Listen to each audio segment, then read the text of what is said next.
what exactly is the culture that you're representing and why you chose that.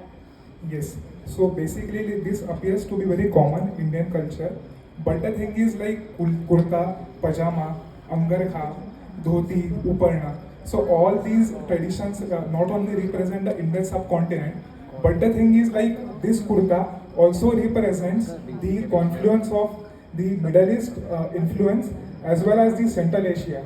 So we can see like there are a lot of common things which are there with the region of the South Asia. So let's take the example of Bangladesh. You have this kurta and then you have the lungi, and this is the national dress of the Bangladesh. And let's take the example of like all other states. So like you have the kurta like all over the India, and like there's a lot of diversity. So this represents the South Asia as well as the Middle East and like some parts of Central Asia as well.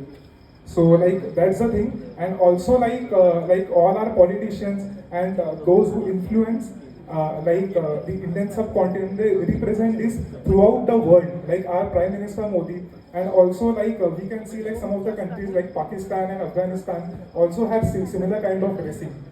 So like this dressing is also like habitual towards our like environment and the geographical region which we have. So that's the reason I decided to choose this like Indian culture and its influence over the entire region, Asia Pacific region. Thank you.